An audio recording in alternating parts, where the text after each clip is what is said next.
Today we're going to be talking about how to handle that crazy fear that many of us have around the possibility of our beloved pets passing over.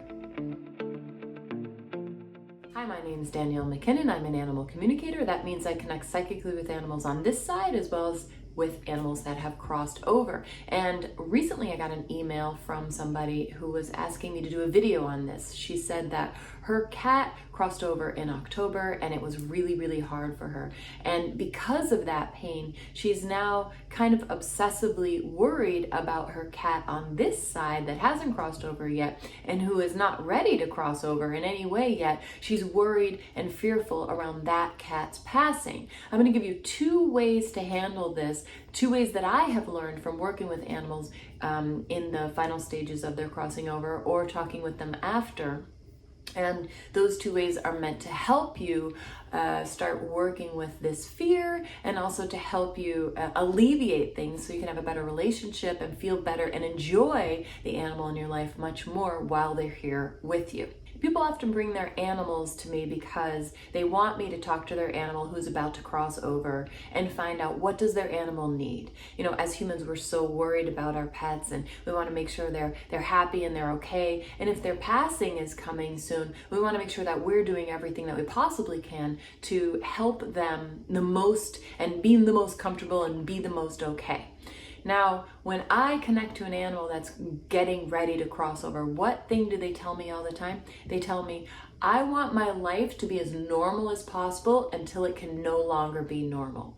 They want us to live in the present moment with them, which means our human reaction to an animal that's getting ready to cross over or to our fear that an animal's going to cross over one day is to almost like clamp down on the animal, make sure the animal's okay, quarantine them or watch them or just not live in our normal way. And we do it because we want to control it, we want to make sure that everything's okay. But what animals tell me is what they want is they want us to overcome that desire and instead live our life to the fullest with them. They don't want us looking at them and crying and saying, poor baby. They want us continuing to take him for a walk, even though he may die in 2 weeks. They want us, in a healthy way, within reason. They want us to live in the present moment with them, doing the best life we can with them. They want us to be fully present in our relationship with them rather than dwelling on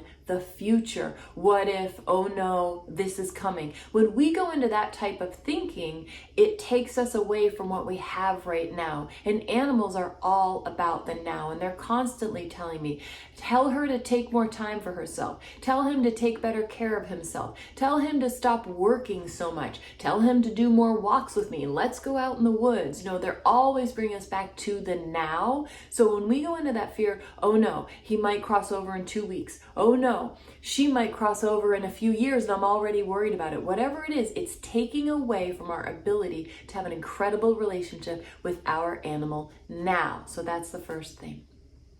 The second thing is about how animals are always in tune with us. And it's kind of like a second and third thing. So stay tuned for that they're intertwined.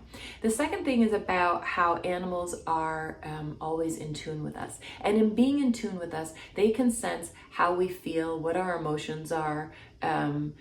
They sense us at a different level than humans sense each other. And by that, I mean, you can meet another person and say, hey, how are you? And that person be like, hey, Charlie, I'm good, but really on the inside, the person's, oh my God, I'm so worried about my job or whatever it is. We as humans accept that in one another. Animals, on the other hand, do not. It is very confusing. It throws them off. They don't like it.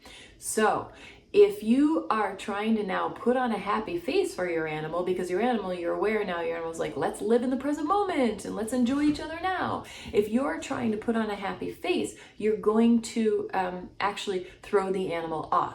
What animals want for us to do, and this is what I teach in my animal communication classes, is they want for us to be transparent about what we're feeling. If our inside doesn't match what we're showing on the outside. If I'm worried about my animal crossing over and I'm feeling it and I'm so nervous about this, and on the outside I'm like, hey, how are you? It's fine, let's go for a walk. But I don't really feel that way.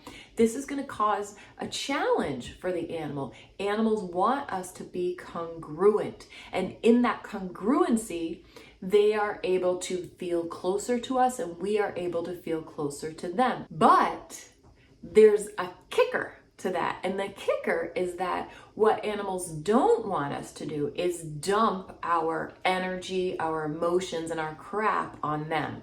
So this is what I mean by that.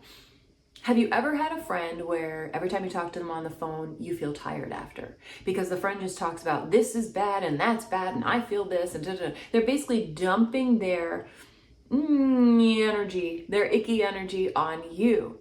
When we hug our dog, we cry that this is going to happen, I don't want you to go, and da-da-da. We're doing the same thing. So animals want us to be congruent, meaning be honest about how we're feeling, but then also deal with how we're feeling. And dealing with how we're feeling is kind of the third thing, which is energy management. Now, energy management is not hard at all. There's tons of exercises out there. I teach them. They're all over my website and my Be Open and all of this. But the simplest one that you can do right away is be congruent. Tell your animal, hey, I'm feeling worried about you passing. I know you're only 2. Or, hey, I'm worried. I know you have this kind of cancer and you're going to cross over soon. I'm feeling worried about that. But then it's taking a step back and managing that so that we're sharing but not dumping. And how do you manage that? You can manage it like this. You can do belly breathing. So belly breathing, very simply, put your hand on your belly. You inhale through your nose. And you fill your belly. You don't fill up here. You don't go, we're not doing this. I'm filling my belly and my shoulders are remaining the same. And then I'm emptying my belly through my mouth.